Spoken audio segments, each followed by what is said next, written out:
Hello everyone, आज हम start कर रहे हैं 11th की अकाउंटेंसी। Introduction to accounting.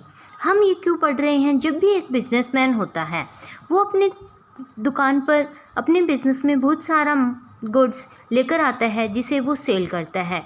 जब भी वो माल खरीदता है, मान लो कि एक शॉप है एसके नाम से, जब भी ये कुछ भी माल खरीदता है तो ये बहुत सारी सिटीज से खरीदता है। मान लो ये इसका शूज़ का काम है तो ये शूज़ को क्या करेगा, दिल्ली से, जयपुर से, आगरा से, यहाँ से माल लेकर आएगा। जब भी ये माल लेकर आता है तो उसे क्या करता है, वो एक बुक में रिकॉर्ड करना चाहता है, क्योंकि उसे याद नहीं रह पाएगा कि वो क्या क्या सामान लेकर आया था और कितने कितने रुपए इसका लेकर आया था। और फिर आगे वो क्या करता है, सेल करता है। जब वो सेल करता है तो कोई पैसे देकर लेकर जाता है तो कोई उधार में लेकर जाता है।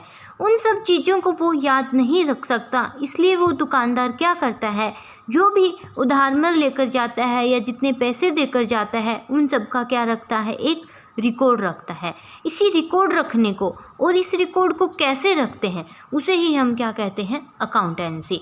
अब हम 11th क्लास में अब यही सीखने जा रहे हैं कि कोई भी जब एक बिजनेसमैन अपने लेन देन को, कि उसे कितना सामान परचेज किया, कितना सेल किया, कितना प्रॉफिट हुआ, कितना लॉस हुआ, कितना उसने एक्सपेंसेस किया और लास्ट में उसकी क्या पोजीशन है, उन सब चीज़ों को जब वो रिकॉर्ड करता है उसे ही हम अकाउंटेंसी कहते हैं।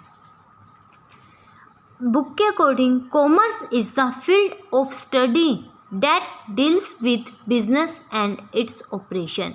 जो हमने अब कॉमर्स सब्जेक्ट लिया है उसमें कॉमर्स का क्या मतलब है, यह एक स्टडी है जिसमें हम क्या सीखेंगे, बिजनेस के बारे में सीखेंगे और इसके ऑपरेशंस डॉक्टर वाले नहीं, इसके जो बिजनेस का जो लेन देन होते हैं, जो वो डेली रूटीन में काम करता है, उसके बारे में हम सीखेंगे।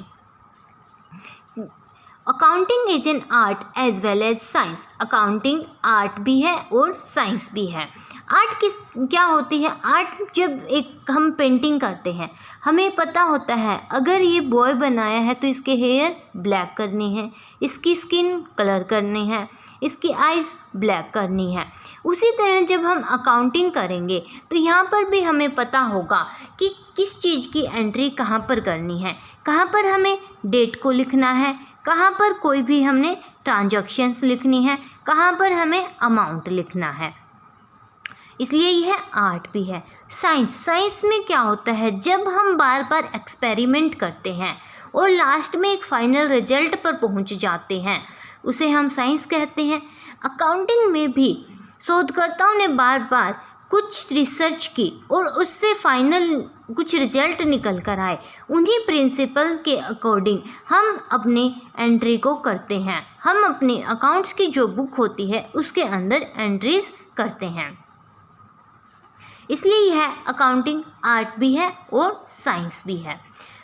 जब हम इसकी स्टार्टिंग करते हैं लिखना तो कैसे करेंगे, फाइनेंशियल ट्रांजैक्शंस ओनली और ओनली बिजनेस से रिलेटेड। जब भी एक बिजनेसमैन बिजनेस करता है, सबसे पहले उसे यह देखना होता है कि किन ट्रांजैक्शन की एंट्री मुझे अपनी बुक में करनी है। वो सिर्फ बिजनेस से रिलेटेड ट्रांजैक्शंस को ही बुक में लिख सकता है। अपने घर से रिलेटेड कोई भी ट्रांजैक्शन को वो बिजनेस की बुक में नहीं लिखेगा। मान लो उसने कुछ सामान परचेज किया, मान लो एक पंखा परचेज किया है अपने बिजनेस के लिए, तो उसे बिजनेस की बुक में लिखेगा। लेकिन उसने अगर एक पंखा घर के लिए परचेज किया है तो उसे वो बुक में नहीं लिखेगा। और फाइनेंशियल ट्रांजैक्शन यानी फाइनेंशियल क्या होता है, जो पैसों में होते हैं, हम उन्हें नहीं लिख सकते जिन्हें पैसे में काउंट नहीं किया जा सकता। जैसे दो मैनेजर्स का आपस में झगड़ा हो जाना, हम उन्हें पैसे में नहीं लिख सकते, नुकसान हो सकता है उससे, लेकिन पैसे में नहीं लिख सकते, इसलिए उसे हम यह अपनी बुक्स में नहीं लिखेंगे। इन टर्म ऑफ मनी हमें सब कुछ भूलकर सिर्फ कोई भी अमाउंट जो लिखेंगे वो रुपीज़ में हमें लिखना है। जैसे कि अगर मान लो हमने 4 चेयर खरीदी हैं, 2 टेबल खरीदी हैं, तो हम ये नहीं लिखेंगे कि हमने 4 चेयर या 2 टेबल खरीदी, बल्कि साथ में ये लिखेंगे कि हमने 800 रुपये की चेयर और 200 रुपये की हमने टेबल खरीदी, यानी कि हमने 1000 रुपीज़ के टेबल एंड चेयर परचेज की। जो भी हम लिखेंगे वो किस में लिखेंगे, रुपीज़ में लिखेंगे। देखो, जब हम एक प्रोसेस की साथ में बात करते हैं तो सबसे पहले हमने क्या पता होना चाहिए कि किस ट्रांजैक्शन को हमें अपनी बुक में लिखना है, और उसके बाद उसको पैसों में हमें काउंट करना है। उसके बाद होता है क्लासीफाइंग। क्लासीफाइंग का मतलब कि जो जो एंट्री होती जाएगी आप उसको किस में लिखते जाओगे, जर्नल में। जब जब कोई भी लेन देन हुआ, जब जब कोई भी बंदा लेकर गया कोई भी सामान, उसको तुरंत बुक में लिख देना। और कौन सी बुक में जब भी हम लिखते हैं उस बुक को क्या कहते हैं हम, जर्नल। यानी कि आज 1 तारीख को राम ने कुछ खरीदा, श्याम ने कुछ खरीदा, मोहन ने कुछ खरीदा। जो जो हमने राम एंड ट्रेडिंग कंपनी से कुछ खरीदा, जो भी कुछ खरीदा या बेचा या किसी की सैलरी का भुगतान किया, उसको साथ साथ में लिखते जाना। और किस बुक में लिखते जाना, हमें जर्नल में लिखते जाना है। हर किसी के अमाउंट को और जो जो उसने खरीदा सबको लिखते जाना है। जब हम जर्नल में सब किसी की एंट्रियां लिख लेते हैं तो हमें लेज़र बनाना होता है। लेज़र में क्या करते हैं, अब राम ने पूरे महीने में 100 बार सामान परचेज किया। अब राम हमसे हिसाब मांगने आ जाता है कि बताइए हमें कितना देना है, तो हम उसे ऐसे फाइंड कर नहीं बता सकते। इसके लिए राम के नाम का हम एक अलग से अकाउंट बना लेंगे, जिसमें सिर्फ राम से रिलेटेड सारी ट्रांजैक्शन लिख देंगे। श्याम का एक अलग से अकाउंट बना लेंगे, जिसमें श्याम से रिलेटेड सारी ट्रांजैक्शंस को हम लिख देंगे। इस तरह से हर किसी का अलग अकाउंट बना लेना क्या कहलाता है, लेज़र कहलाता है। और उसमें सिर्फ राम से रिलेटेड आइटम्स लिखेंगे और उनका टोटल हम वहाँ पर लिख देंगे। जब हम लेज़र बना लेते हैं तो उसके बाद हमारा बनता है ट्रायल बैलेंस। ट्रायल बैलेंस में हम क्या करते हैं, जो राम श्याम सबका टोटल आया है उस टोटल को हम एक जगह पर लिख देते हैं और उसे हम क्या कहते हैं, ट्रायल बैलेंस कहते हैं। जब ये टोटल आ गया उसके बाद बनता है trading profit and loss count and balance sheet. ये क्या होता है, जैसे कि नाम है P&L, प्रॉफिट एंड लॉस, यानी कि इससे हमें कुछ प्रॉफिट और लॉस का पता चलेगा। बैलेंस शीट, जिससे हमें अपनी फाइनेंशियल पोजीशन पता चलेगी।